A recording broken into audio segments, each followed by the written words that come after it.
Hello guys! Hello! This is for Gemini. Okay, Gemini, welcome dito sa aking channel. Kapalaran 888. Welcome. Alamin natin, Gemini, kung anong messages, vibration, gabay energy para sa inyong lahat. Okay. Gemini.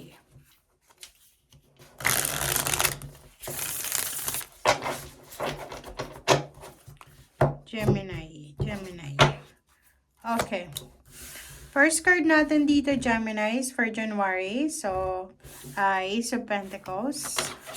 Sorry. February, 8 of Swords. March is 10 Wheel of Fortune, sorry. OMG. 10 of Wands, Queen of Pentacles, and then Ace of Cups. January, February, March, April, May, June. Okay, Gemini.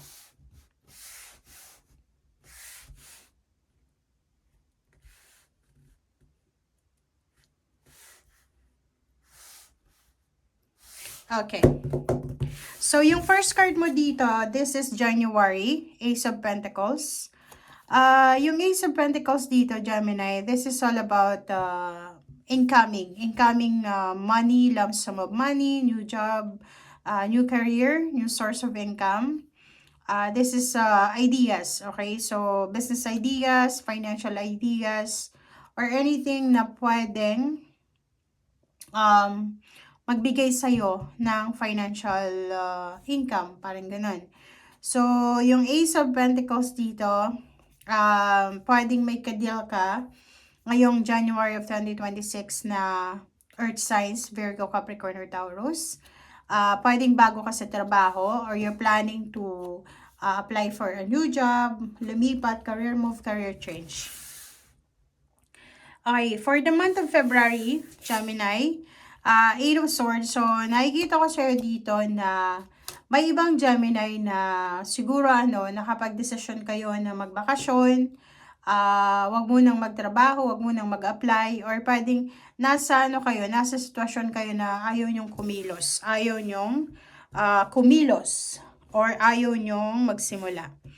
Pagdating ng March, there's a Wheel of Fortune. So, yung March na to, this is parang significant month para sa inyo kasi maraming magbabago, maraming magsisimula. Okay? So, maraming magsisimula, maraming magbabago, maraming darating na accomplishment or maraming magdadala sa inyo ng satisfaction. Pagdating ng April, 10 of Wands, yung April na to, sinasabi ng bara sa inyo na sobra-sobra kang magiging busy. Okay? Sobra-sobra kang magiging busy pagdating ng April. Sinasabi ng bara sa iyo na pwedeng nagpa-part-time ka, may full-time ka, or pwedeng nagbe-business ka, meron kang trabaho na full-time, or anything na nakakapagod. Kumbaga, sobrang workaholic ka pagdating ng April.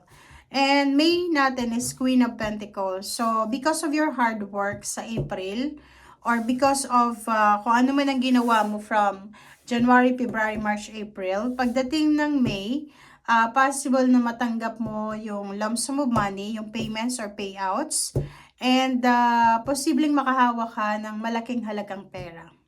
And yung Ace of Cups na to, sa June, sinasabi ng barahan na marami kang rason para mag-celebrate. Maraming pwedeng gawin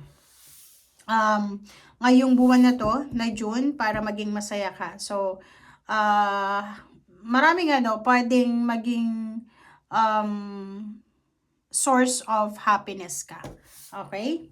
So, let's check.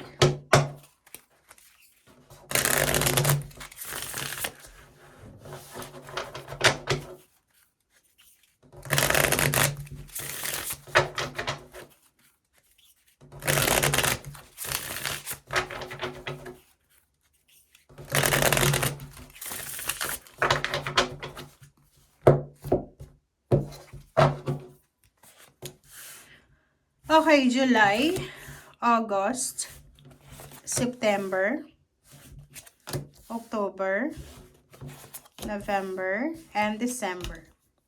Okay, so yung July mo dito, sinasabi ng baraha sa'yo dito sa July, na there's a Six of Pentacles. So, yung finances mo, financial, ay maganda yung takbo. Magkakaroon ng balanse. So, for example, you will receive a gift.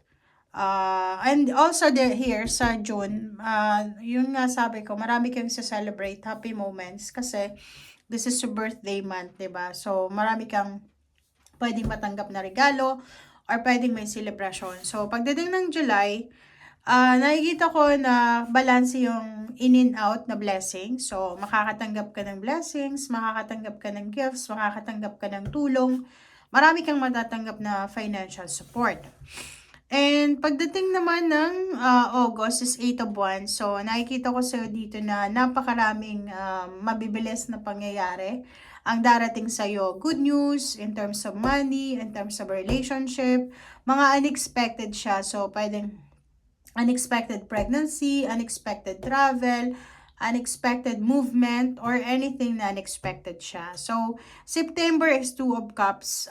Yun. So, yun nga.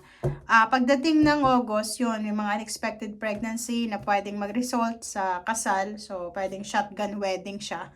Okay, so mag-iingat kayo. Be careful ngayong taon na to kasi this is year of the fire horse, Gemini. Pwede kang mapikot, pwede kang makabuntis or mabuntis.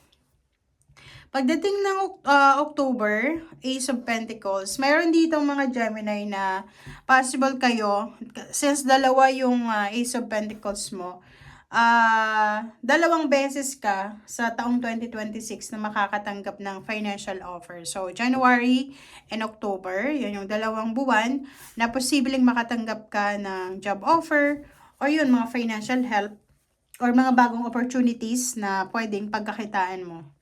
And pagdating ng November, Page of Swords. So, possible meron kang actions, meron kang decision na gagawin na pwedeng eto'y magdadala sa'yo ng energy ng December. So, kung ano daw ang decision mo, this November, eto ay magdadala sa'yo ng power, ng strength, ng victory, ng success pagdating ng December. So, yung December na to, pwedeng may promotion, salary increase, higher position, new job, increase of flow ng money.